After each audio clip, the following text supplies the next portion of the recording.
The gunshot cracked across the canyon like thunder, and Sophia Reeves felt her horse stumble beneath her before she could even register what was happening. The mare's legs buckled, a terrible whinnying scream tearing from the animal's throat as blood bloomed dark against her chestnut coat. Sophia had only a second to realize they were falling before 1,200 pounds of dying horse crashed sideways into the rocky ground, and her left leg became trapped beneath the weight. Pain exploded through her body, white-hot and all-consuming. She tried to scream, but the impact had stolen the air from her lungs. Dust filled her mouth and nose as she struggled to breathe, to think, to understand what had just happened. The afternoon sun beat down mercilessly on the Dakota Territory landscape, and somewhere above her on the canyon rim, she heard laughter. Cruel, harsh laughter that made her blood run cold despite the June heat. "Well, would you look at that?" a voice called out. "Got ourselves a pretty little thing all trapped and helpless." Sophia's vision swam as she tried to turn her head, tried to see who was speaking. 3 men on horseback were picking their way down the rocky slope toward her, and even through her pain-addled mind, she recognized the type. Outlaws. Drifters. The kind of men who preyed on lone travelers and thought nothing of killing for sport or coin. Her horse had stopped moving, the mare's labored breathing growing weaker with each passing second. Sophia felt hot tears streak down her dust-covered cheeks, not just from the agony in her leg but from the knowledge that Daisy, her faithful companion of 5 years, was dying. She had raised the mare from a foal on her family's ranch outside Lade, South Dakota, and now this beautiful creature was bleeding out on the canyon floor because these monsters had decided to amuse themselves. "Please," Sophia managed to gasp out, her voice barely more than a whisper. "Please help me." The 3 men drew closer and she could see their faces now, hard faces weathered by sun and violence. The one in front, a tall man with a scar running from his eye to his jaw, grinned down at her with blackened teeth. "Help you," he said, swinging down from his saddle. "Oh, we will help ourselves, pretty lady. Help ourselves to whatever you got in those saddlebags and maybe a bit more besides." Terror joined the pain coursing through Sophia's body. She was 22 years old, unmarried, and had been riding to the neighboring Chambers Ranch to deliver a message from her father about a cattle sale. It was supposed to be a simple 2-hour ride. She had made the journey dozens of times before. But she had never encountered men like these, had never been so utterly helpless and alone. The scarred man took another step toward her, and that was when the second gunshot rang out. The outlaw's hat flew from his head, a neat hole punched through the crown. He dove for cover behind a boulder, cursing viciously as his 2 companions scattered, drawing their weapons and searching frantically for the source of the shot. "Show yourself, you coward," one of them shouted, a younger man with a patchy beard and wild eyes. The answer came not in words but in another gunshot, and this one found its mark. The young outlaw stumbled backward, clutching his shoulder, blood seeping between his fingers. His gun fell from his hand and clattered on the rocks. Sophia watched through a haze of pain as a figure emerged from behind an outcropping of stone about 50 yards up the canyon.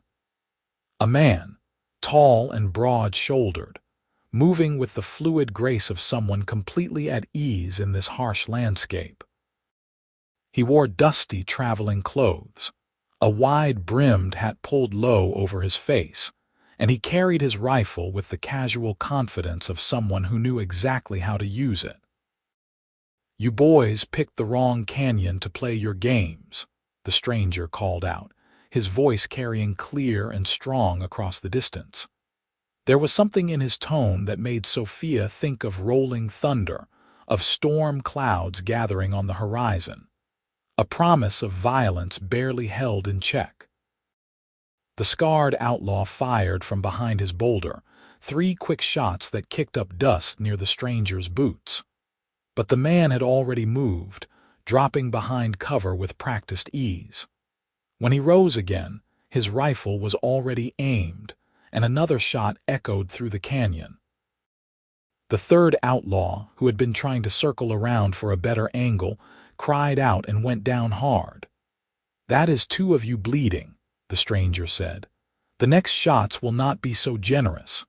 The scarred man's response was a string of curses that would have made a sailor blush. He fired again, emptying his revolver in the stranger's direction, but none of the shots came close. Sophia watched the stranger move like smoke, always 1 step ahead, always anticipating. She had grown up around cowboys and ranch hands, men who knew their way around guns, but she had never seen anyone move quite like this. The fight, if it could even be called that, was over in less than 3 minutes. The scarred outlaw made a desperate rush, trying to reach his horse and flee, but the stranger's rifle barked once more and the man fell face first into the dirt, a dark stain spreading across his back. He twitched once, twice, and then lay still. The young outlaw with the shoulder wound had already surrendered, his hands raised high, his face pale with shock and pain. The third man was not moving at all, and Sophia could see from the unnatural angle of his body that he would never move again. Then the stranger was walking toward her, his boots crunching on the rocky ground, and Sophia found herself holding her breath.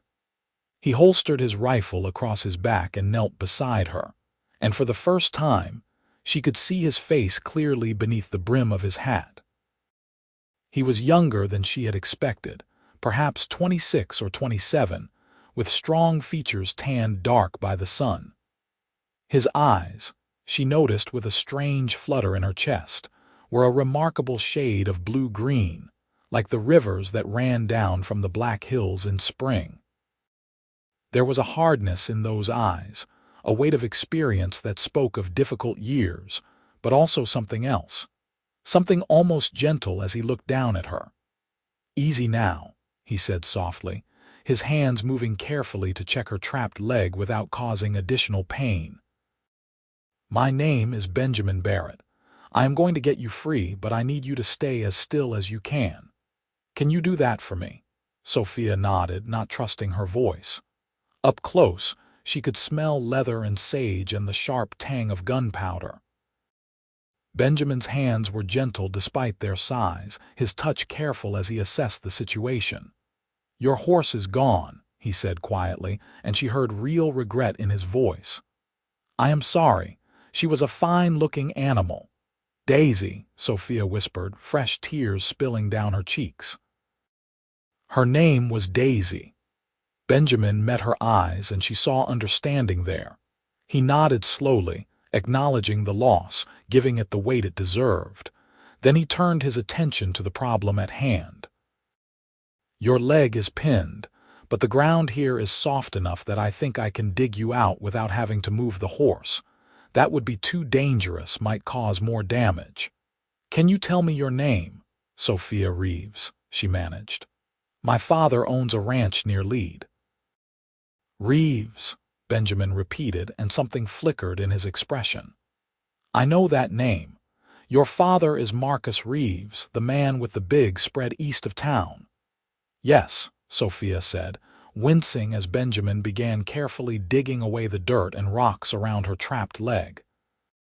Each movement sent fresh waves of pain through her, but she bit down on her lip and tried not to cry out. She would not fall apart, not now, not in front of this stranger who had saved her life. Benjamin worked in silence for a few minutes, his movements efficient and purposeful. Behind him, the wounded outlaw had slumped against a rock, holding his bleeding shoulder and watching with dull, shocked eyes. Benjamin spared him a single glance. "You stay right there," he said, his voice hard as iron. "You move, and my next bullet finds your heart instead of your shoulder." "Understood." The young outlaw nodded frantically. It took nearly 20 minutes of careful digging before Benjamin had cleared enough space around Sophia's leg. Her dress was torn and filthy, covered in blood and dirt and horse hair, but she no longer cared about such things. All that mattered was the possibility of freedom, of escape from this nightmare. "This is going to hurt," Benjamin warned, positioning himself carefully. "I need to pull you clear, and there is no gentle way to do it. You might want to bite down on something." He offered her a leather strap from his saddlebag, and Sophia took it gratefully, placing it between her teeth. She looked up into those blue-green eyes and nodded once, giving him permission to do what needed to be done. Benjamin counted to 3, and then he pulled. Sophia's vision went white with pain. She heard a sound like an animal in agony and dimly realized it was coming from her own throat despite the leather strap. The world spun sickeningly, and for a moment she thought she might lose consciousness, but then she was free, her leg clear of the horse's crushing weight, and Benjamin was cradling her against his chest. "You did it," he murmured, his voice close to her ear. "You are free. The worst is over now."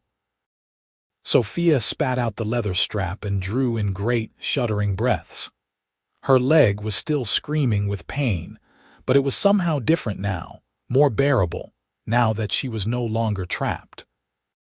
She became aware that she was clutching Benjamin's shirt, her fingers twisted in the worn fabric, and that he was supporting her weight as though she weighed nothing at all. "Thank you," she gasped. "Thank you. I thought I was going to die. I thought they were going to kill me or worse, and then you came and I do not know how to thank you." "No thanks needed," Benjamin said. He carefully shifted her, examining her leg with gentle fingers that somehow knew exactly where to press and where to avoid. "I do not think it is broken, which is a miracle. Badly bruised, certainly, and you will not be walking on it for a few days, but you should heal clean." He looked around the canyon, his expression hardening as he took in the scene. 2 dead men, 1 wounded outlaw, a dead horse, and a traumatized young woman. The sun was already sinking toward the western horizon, painting the canyon walls in shades of orange and gold. "We cannot stay here," he said. "It will be dark in a few hours, and there might be more outlaws in the area. These types usually travel in larger groups. I need to get you somewhere safe." "Lead," Sophia said. "My home is in Lead. My family will be worried when I do not return." Benjamin nodded. He stood, lifting her in his arms as though she weighed no more than a child, and carried her to where his own horse stood waiting. The animal was a magnificent buckskin gelding, calm and well-trained, barely flicking an ear as Benjamin approached. "What about him?"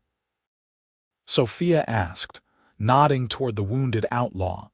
Benjamin's expression was unreadable. He set Sophia down carefully against a boulder, making sure she was stable, and then walked over to the young man. The outlaw flinched as Benjamin approached, but the cowboy simply pulled out a canteen and handed it to him. "Drink," Benjamin ordered. "Then tell me your name and why you decided it was a good idea to shoot an innocent woman's horse." The young man took the canteen with shaking hands. "My name is Charlie Miller," he said, his voice cracking. "And I did not shoot the horse. That was Jack, the one with the scar. He thought it would be funny, thought we could rob her easy if she was trapped. I did not want any part of it, I swear, but they made me come along." Benjamin studied him for a long moment. "How old are you, Charlie Miller?" "19, Charlie said. "Almost 20. "Almost 20, Benjamin repeated softly. "Old enough to know right from wrong, old enough to hang for attempted robbery and assault." Charlie's face went even paler. "Please," he whispered. "Please, I made a mistake. I fell in with the wrong crowd after my folks died. I have been trying to get away from them for months, but Jack said he would kill me if I tried to leave." "Jack will not be killing anyone anymore," Benjamin said flatly. He glanced back at Sophia. "What do you think, Miss Reeves? This is your justice to decide more than mine." Sophia looked at the young outlaw, at his bleeding shoulder and terrified eyes, and she thought about Daisy lying dead in the dirt. She thought about the fear she had felt, the certainty that she was about to die or suffer something worse. Part of her wanted to see this Charlie Miller hang for what he had been part of, wanted to see him pay for her pain and Daisy's death. But she also saw that he was barely more than a boy, that his hands were shaking and his eyes were full of genuine remorse. She thought about what her mother would say, about mercy and forgiveness and second chances. "Let him go," she said finally. "Let him go with a warning. If he ever does something like this again, if he ever hurts another innocent person, then he deserves whatever justice finds him. But everyone deserves one chance to choose a better path." Benjamin looked surprised, but he nodded slowly. He turned back to Charlie. "You heard the lady.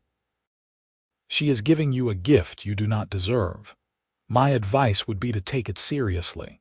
Get yourself to a doctor in the next town, get that shoulder looked at, and then find yourself honest work. If I ever hear of you riding with outlaws again, I will hunt you down myself. Is that clear?" "Yes, sir," Charlie said, tears streaming down his face. "Yes, sir, I swear I will never forget this kindness. Thank you, Miss Reeves. Thank you both." Benjamin helped the young man onto his horse, and they watched as Charlie Miller rode slowly out of the canyon, hunched over his injured shoulder but alive and free. Sophia felt a strange mixture of emotions watching him go. She hoped she had made the right choice. Then Benjamin was back at her side, lifting her once more, settling her carefully on his horse before swinging up behind her.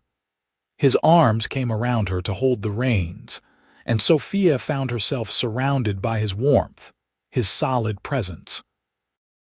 It should have felt strange, should have felt improper, but instead she felt safe for the first time since the gunshot had shattered the afternoon peace.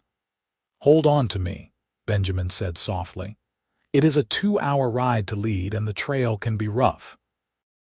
I will try to keep it smooth, but you let me know if the pain gets too bad and we can stop to rest." Sophia nodded and let herself lean back against his chest, feeling the steady beat of his heart through his shirt. As the horse began to move, carrying them out of the canyon where so much had happened, she found herself thinking about the man who had saved her, Benjamin Barrett. She had never heard the name before, which was unusual in a territory as small as Dakota. Most everyone knew everyone else, at least by reputation. "Where are you from, Mr. Barrett?" she asked as they climbed out of the canyon and onto the open prairie. The sun was lower now, the heat of the day giving way to the cooler temperatures of evening. "Here and there," Benjamin said, and she could hear a smile in his voice. "I am a drifter by nature, I suppose. I have been working ranches from Texas to Montana for the past 8 years, moving when the seasons change or when the work dries up." "And what brought you to this canyon at exactly the right moment to save my life?" "I was heading into Lead looking for work," Benjamin said. "Heard there were some big ranches in the area that might be hiring on extra hands for the summer. I took this route because it is prettier than the main road, and I have always preferred a bit of solitude when I travel." Sophia was quiet for a moment, absorbing this information. Then she said, "My father is always looking for good ranch hands, especially men who know how to handle themselves in difficult situations. After what you did today, I think he would be very interested in talking to you about a job." Benjamin's arms tightened slightly around her, a subtle shift in his posture. "That is kind of you to offer, Miss Reeves, but I would not want you to feel obligated. I did not save your life looking for a reward." "I know that," Sophia said, "but good men are hard to find, and my father has been complaining for months about how difficult it is to find reliable help. You would be doing us a favor just as much as we would be doing you one." They rode in comfortable silence for a while. the only sounds the rhythmic clopping of the horse's hooves and the whisper of wind through the prairie grass. Sophia's leg throbbed with every step, but she found that she could bear it, especially with Benjamin's solid presence behind her, supporting her, keeping her safe. The sun was painting the sky in brilliant shades of orange and purple when Lead finally came into view. It was not a large town, just a collection of buildings clustered along a single main street, but it represented home and safety, and everything Sophia had feared she would never see again. As they rode down the main street, several townspeople stopped to stare, their expressions curious and concerned at the sight of Sophia's bedraggled appearance. "The Reeves Ranch is east of town," Sophia directed, her voice growing stronger as they neared home. "About 3 miles out, you will see a gate with an R burned into the wood."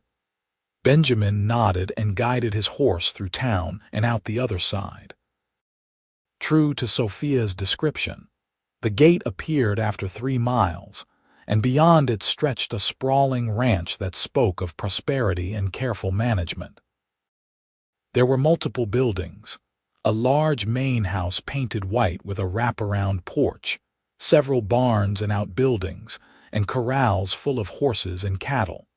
As they approached, a man emerged from the main house, his face creased with worry that turned to shock as he saw his daughter's condition. Marcus Reeves was a big man in his middle 50s, with iron-gray hair and a weathered face that had seen decades of hard work and Dakota weather.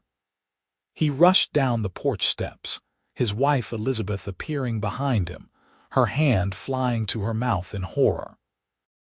"Sophia!" Marcus shouted, running toward them. "My God, what happened? We have been worried sick, and now you come home like this." Benjamin reined in his horse and carefully dismounted before gently lifting Sophia down and placing her in her father's arms.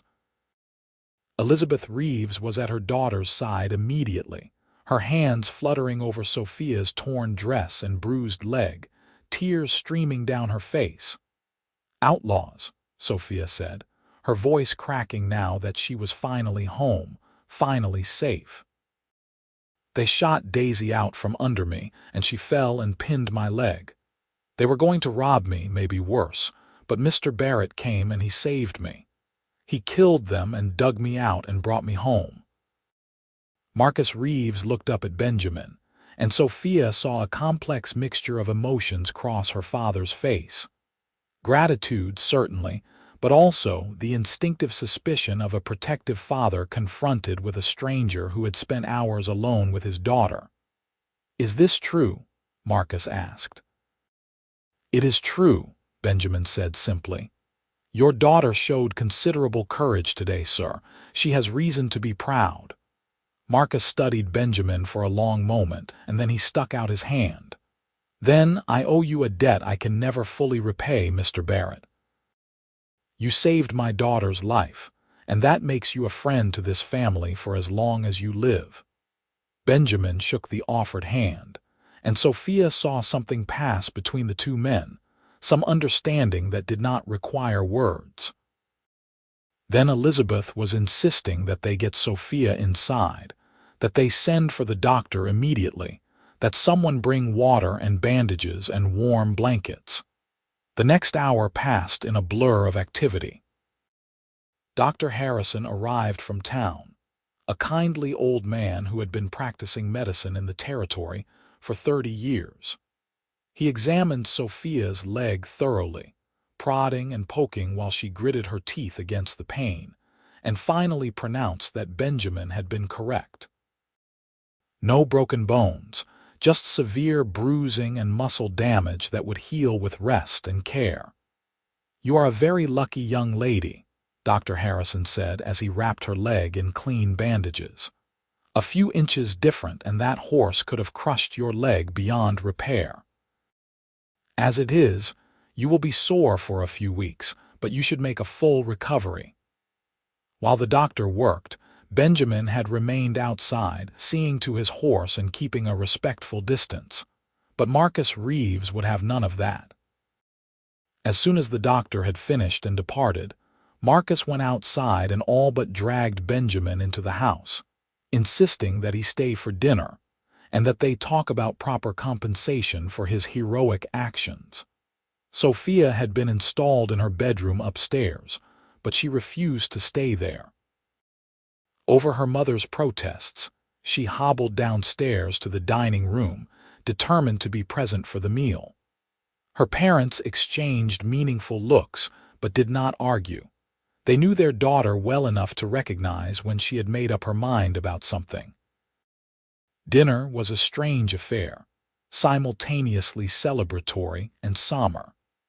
They were grateful that Sophia was alive and relatively unharmed, but the reality of what had nearly happened hung over the table like a dark cloud. Benjamin ate quietly, answering questions when asked, but not volunteering much information about himself. Sophia found herself watching him, studying the way he moved, the careful politeness of his manners, the way his eyes constantly scanned the room as though assessing potential threats, even here in the safety of her home. "My daughter tells me you are looking for work," Marcus said as Elizabeth served apple pie for dessert. "And I am always in need of good ranch hands, especially men with your particular set of skills." Benjamin looked up, his expression carefully neutral. "Your daughter was kind enough to mention that possibility, sir. I would be grateful for the opportunity to work for you, though I want to make it clear that I expect no special treatment because of what happened today." "Special treatment," Marcus repeated, and he laughed, though there was little humor in the sound. "Son, you saved my daughter's life. There is no amount of special treatment that would be too much, but I respect your position, so here is what I am proposing. You work for me as a ranch hand, same wages as the other men, same expectations. You do good work, you have a place here for as long as you want it. You decide you want to move on, no hard feelings. Fair?" Benjamin considered this, and then he nodded. "Fair." "Good," Marcus said, sticking out his hand again. "Then welcome to the Reeves Ranch, Mr. Barrett. You can bunk in the men's quarters tonight, and we will get you started proper in the morning." As the meal concluded and everyone prepared to retire for the evening, Sophia found a moment alone with Benjamin on the front porch. The summer night was warm and clear, stars scattered across the sky like diamonds on black velvet. She leaned against the porch railing, keeping her weight off her injured leg, and Benjamin stood a respectful distance away, his hat in his hands. "I never properly thanked you," Sophia said softly, "for everything you did. For saving my life, for being gentle when you freed me, for bringing me home safely. I will never forget what you did for me today, Benjamin Barrett."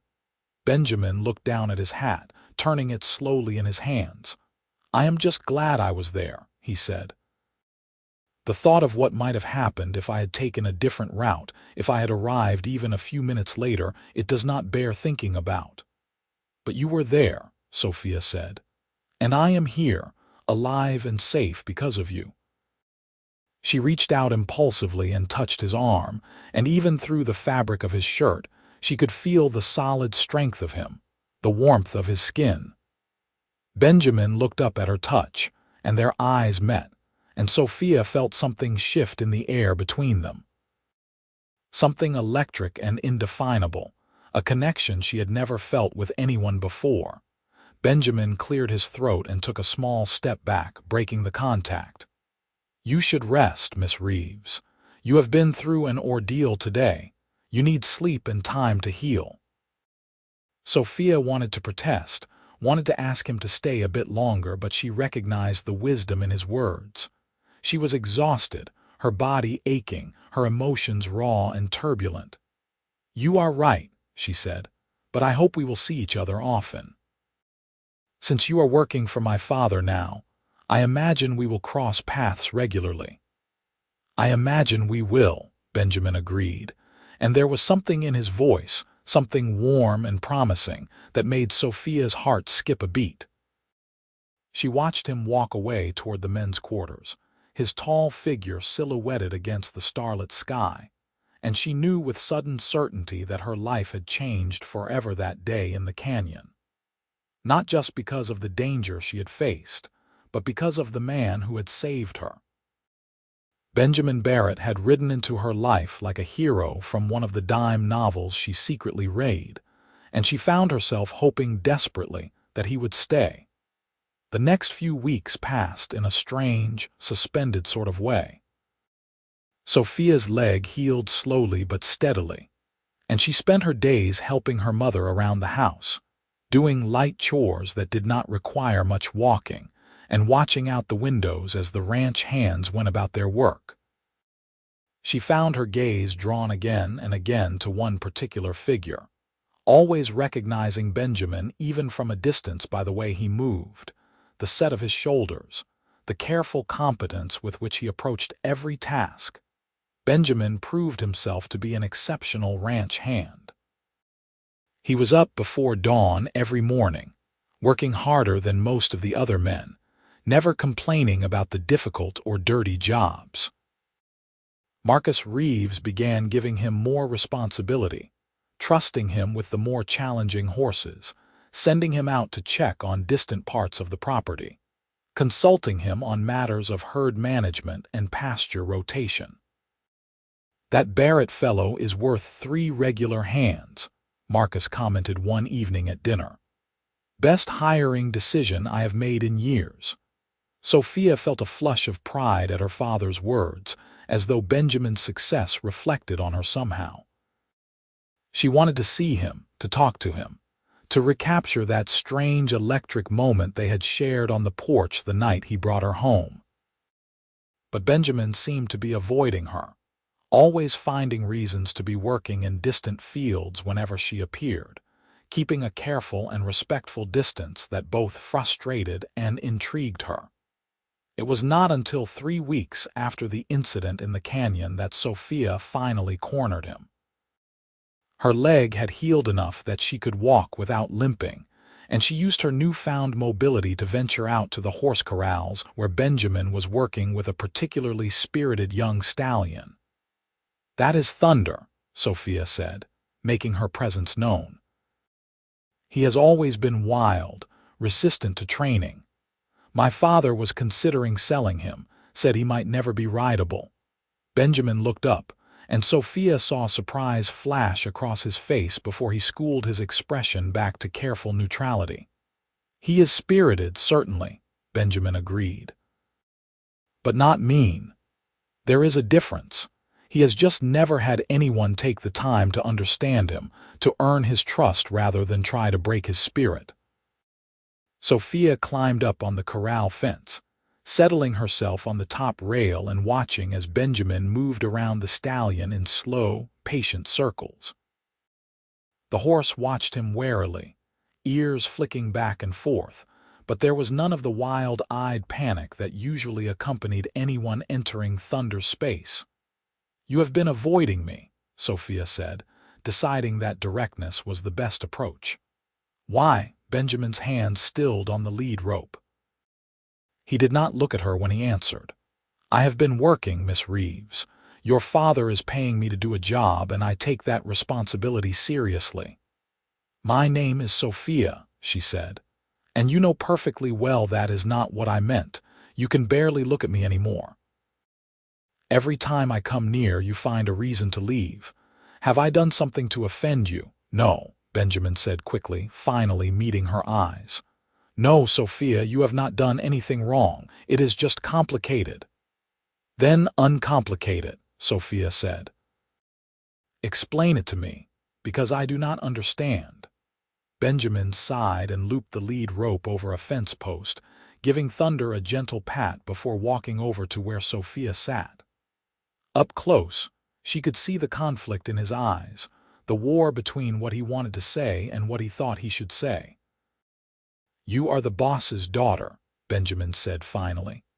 "You are a lady from a good family with a fine reputation. I am a drifter, a hired hand who will probably be moving on when winter comes. It would be inappropriate for me to seek out your company, to give people reason to talk or to compromise your standing in the community. Sophia felt her heart beating faster. And if I do not care about any of that, if I want to spend time with you regardless of what anyone might say. Benjamin shook his head, but she could see the hope warring with caution in his expression. You should care, Sophia. Your reputation matters. Your future matters. I am not the kind of man a woman like you should be associating with. You saved my life, Sophia said fiercely. You showed more courage and decency in one afternoon than most men show in a lifetime. What kind of man do you think you are, Benjamin Barrett? I am a man with a past, Benjamin said quietly. I am a man who has done things he is not proud of, made choices that cannot be unmade. I have been running from those choices for 8 years now, moving from place to place, never staying long enough to put down roots or form attachments. That is not the kind of man you need, Sophia. You deserve someone stable, someone respectable, someone who can give you the life you deserve. Sophia slid down from the fence, landing lightly despite the lingering soreness in her leg. She stepped close to Benjamin, close enough that she had to tilt her head back to look up at him, close enough that she could see the flecks of darker blue in his eyes. What I deserve, she said softly, is someone who sees me as I am. Someone who respects my strength rather than seeing me as something fragile that needs to be protected. Someone who understands that life can be hard and dangerous, but faces it anyway with courage and grace. You are that someone, Benjamin. I have known it since the moment you pulled me free from under Daisy's weight. Benjamin looked down at her, and she saw the exact moment his resolve crumbled. His hand came up, hesitant at first, and then his fingers were brushing her cheek, tucking a strand of escaped hair behind her ear. I am trying to do the right thing here, he murmured. So am I, Sophia said, and then she rose up on her toes and kissed him.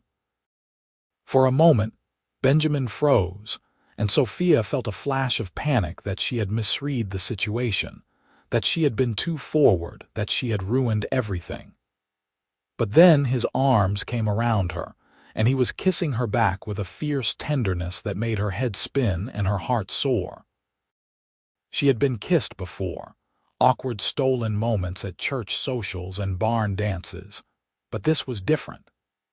This was consuming, overwhelming, a perfect rightness that made her previous experiences seem like pale imitations of the real thing. When they finally broke apart, both breathing hard, Benjamin rested his forehead against hers. You are going to be the death of me, Sophia Reeves, he said. But he was smiling, a genuine smile that transformed his usually serious face into something almost boyish.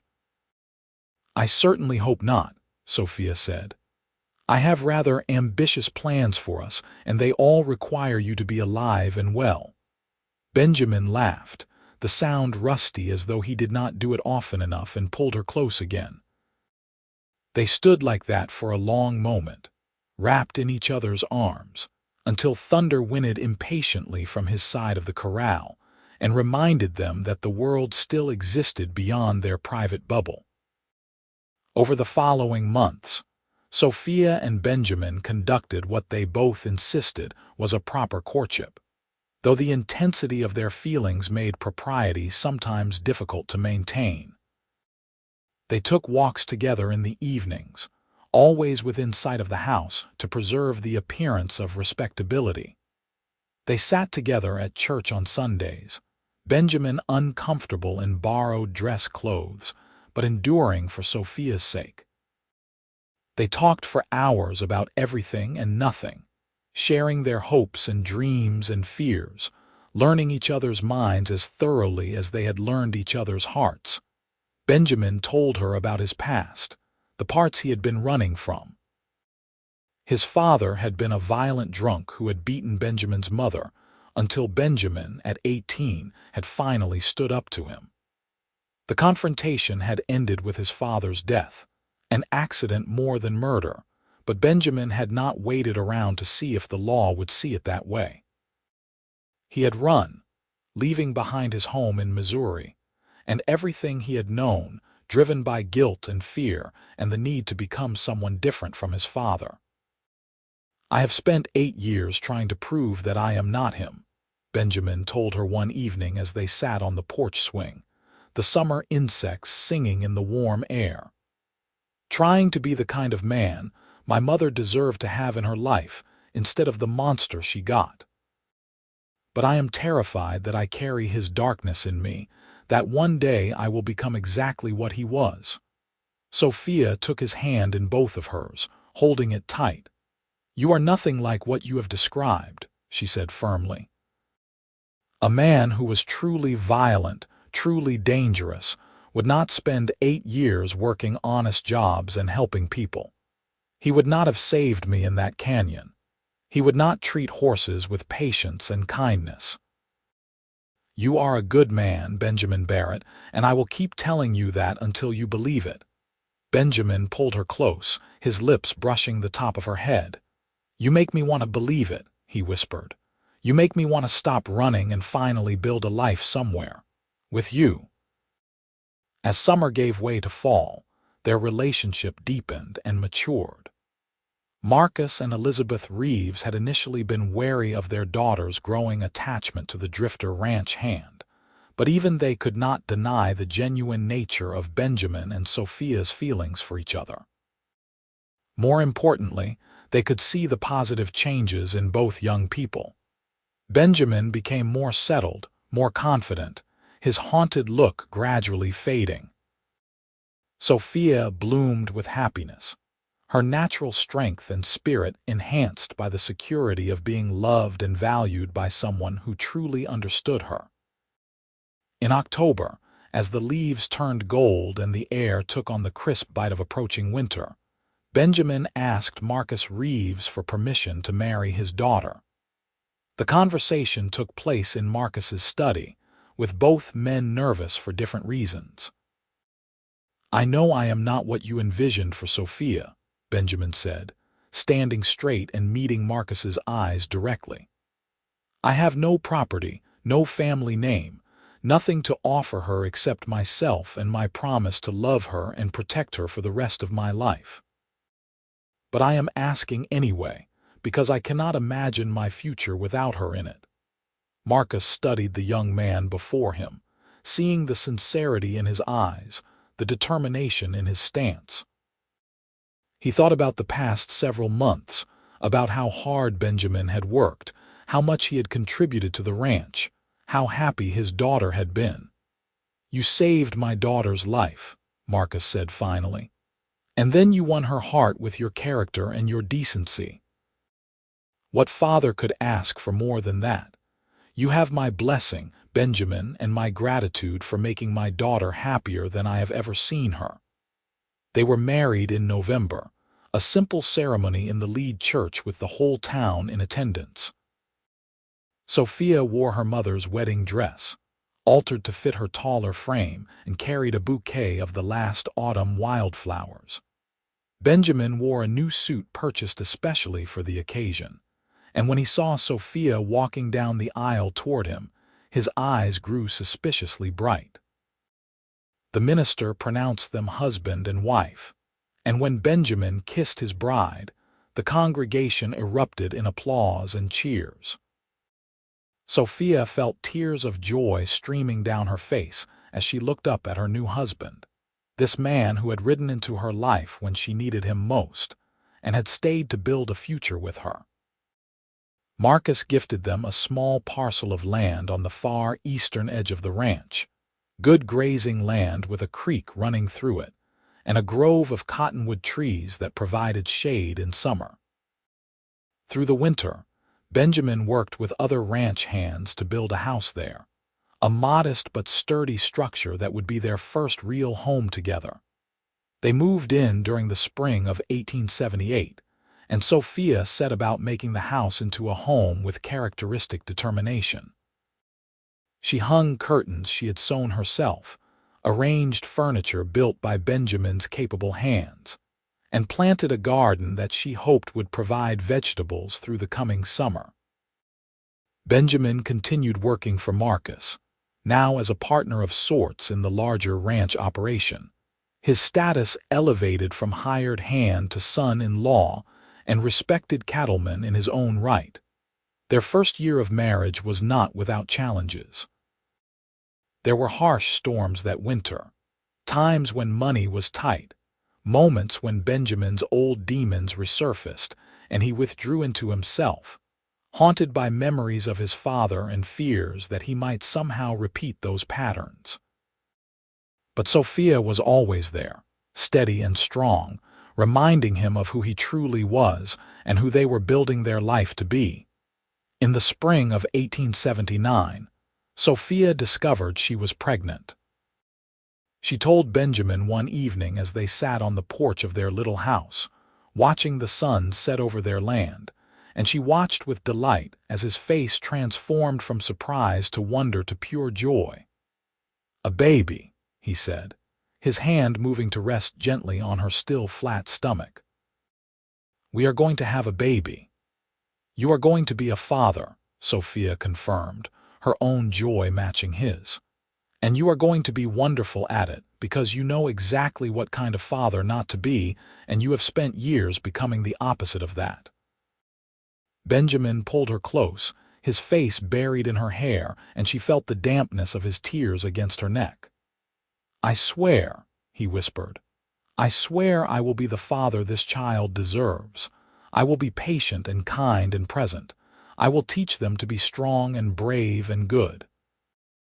I will love them the way I should have been loved." "I know you will," Sophia said softly. "I have never doubted it for a moment." Their son was born in December of 1879, arriving during a snowstorm that blanketed the Dakota Territory in white. Benjamin paced the small house while the midwife attended to Sophia, nearly wearing a hole in the floorboards with his anxious steps. When he finally heard the thin, angry cry of a newborn, he burst into the bedroom to find his wife exhausted but smiling, cradling a tiny bundle in her arms. "Meet your son," Sophia said, holding the baby out to Benjamin. "Meet Bryce Marcus Barrett." Benjamin took his son with shaking hands, staring down in wonder at the tiny red face, the perfect fingers curled into fists, the dark hair that might someday match his own. "He is so small," Benjamin whispered. "So perfect." Over the following years, the Barrett family grew and thrived. Benjamin and Sophia had two more children, a daughter they named Sarah in 1881 and another son, called Benjamin Jr. but known as BJ, in 1883. The little house was expanded to accommodate the growing family. New rooms added as children arrived and finances allowed. Benjamin became known throughout the territory as an honest businessman and skilled rancher. He and Marcus Reeves expanded their operations, buying up additional land when neighboring ranches failed, building the family holdings into one of the most successful cattle operations in South Dakota. But despite his success, Benjamin never forgot where he had come from or what Sophia had done for him by believing in his worth when he had not believed in it himself. Sophia flourished as a wife and mother, but she never lost the independent spirit that had first attracted Benjamin to her. She was actively involved in the ranch operations, her opinion valued on matters from cattle breeding to land management. She also became a prominent figure in Lead society, organizing charity drives and advocating for better schools and medical facilities in the growing town. The years were not without their sorrows. They lost Sarah to scarlet fever in 1886, a devastating blow that nearly broke both of them.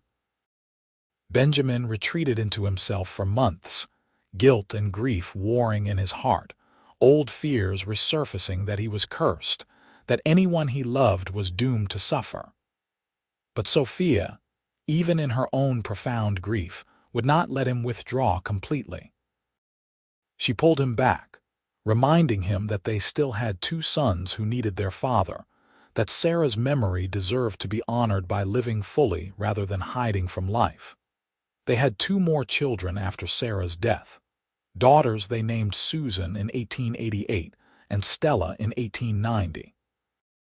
The house was once again filled with laughter and chaos, and slowly the raw wound of Sarah's loss scarred over into something more bearable, a permanent ache, but no longer an incapacitating agony. In 1892, when Benjamin was 40 and Sophia was 34, they celebrated their 14th wedding anniversary by taking their 4 children on a trip to the canyon where they had first met. The place looked different now, softer somehow, the sharp edges worn away by time and weather. They showed the children where Sophia had been trapped, where Benjamin had fought the outlaws, and they told the story of that day with the embellishments and polish that come from years of retelling. "So Papa rode in like a hero and saved Mama," Bryce said, now a tall boy of 13 with his father's eyes and his mother's stubborn chin. "And then what happened?" "Then he brought me home," Sophia said, smiling at Benjamin over the children's heads. "And I fell in love with him, because he was brave and kind, and everything I had ever wanted without knowing I wanted it." "And I fell in love with your mother," Benjamin added, "because she was strong and fierce, and she saw something good in me that I had not seen in myself for a very long time." Little Stella, only 2 years old, did not understand the story, but she clapped her hands anyway because everyone else seemed happy. Susan, at 4, asked if there were any more outlaws, and Benjamin assured her that the territory was much safer now, that law and order had come to South Dakota in the years since that violent day. They stood together in that canyon, the 6 of them, a family built on the foundation of tragedy transformed into grace, of 2 wounded people who had found each other at exactly the right moment and had chosen to build something beautiful together. Benjamin wrapped his arms around Sophia from behind, his chin resting on her shoulder, and they watched their children explore the canyon with the fearless enthusiasm of youth. "You ever regret it?" Benjamin asked softly, his voice meant only for his wife. "Tying yourself to a drifter with a dark past. You could have had any man in the territory, someone with better prospects and fewer demons." Sophia turned in his arms, reaching up to cup his face in her hands. "I regret nothing," she said firmly. "You are the man I was meant to find, Benjamin Barrett. Everything in my life led me to that canyon on that day so that we could find each other. I would not change a single moment, not the fear or the pain or the danger, because it brought me to you." Benjamin kissed her then, a slow, deep kiss that still held all the passion of their early days together, tempered now by the profound intimacy of 14 years of marriage. Their children made exaggerated gagging sounds at the sight of their parents kissing, but neither Benjamin nor Sophia paid them any attention. They had learned long ago that their love was the foundation of their family, that by loving each other well, they were teaching their children what true partnership looked like. As the years continued to pass, the Barrett family became a fixture in Lead and the surrounding territory. Bryce grew into a capable young man who took after his father in his skill with horses and cattle. BJ was more scholarly, fascinated by books and learning, eventually leaving to attend university in the East, though he always returned for summers and holidays. Susan and Stella grew into beautiful young women who had inherited their mother's independent spirit and their father's steadfast loyalty. Marcus and Elizabeth Reeves lived to see all their grandchildren grown, passing peacefully within months of each other in 1901. They left the bulk of their estate to Sophia and Benjamin, who by then had already established themselves as successful ranchers in their own right. The consolidation of the 2 properties created one of the largest ranch operations in South Dakota, a legacy that would be passed down through generations of Barretts. Benjamin and Sophia grew old together, their hair turning silver, their faces lining with the marks of years spent in sun and wind and laughter. They never lost the deep connection that had been forged that day in the canyon, that sense of being two halves of a whole, perfectly matched and completely in tune with each other. They sat together on their porch in the evenings, hands clasped, watching the sun set over land they had built together, and they counted themselves the luckiest people alive. In the spring of 1920, when Benjamin was 68 and Sophia was 62, they celebrated their 42nd wedding anniversary surrounded by their children, grandchildren, and even a few great-grandchildren. The family gathered at the original ranch house, now modernized with electricity and indoor plumbing, but still recognizably the home where Sophia had been born and raised. As the party wound down and the younger generations departed for their own homes, Benjamin and Sophia found themselves alone on the porch swing, the same one where they had courted all those years ago. The spring air was soft and warm, carrying the scent of new grass and wildflowers. 42 years, Sophia mused, her head resting on Benjamin's shoulder.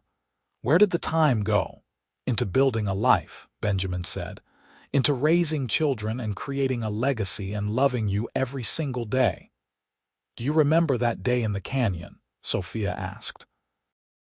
Do you remember the exact moment you decided to stay instead of drifting on like you had been doing?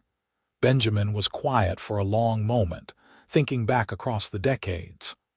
I remember looking at you, he said finally, seeing your strength and your courage, even trapped and in pain.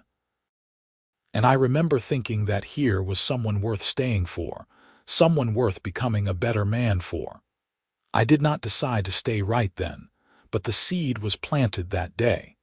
By the time I brought you home, I think I already knew I was not going anywhere ever again. Sophia turned her face up to his, and he kissed her softly, a gesture so familiar and comfortable after 42 years that it felt like breathing. I am so grateful, she whispered, for every day, every moment, every challenge and triumph we have shared. You saved my life that day in the canyon, Benjamin Barrett, but you have been saving it every day since by being exactly who you are.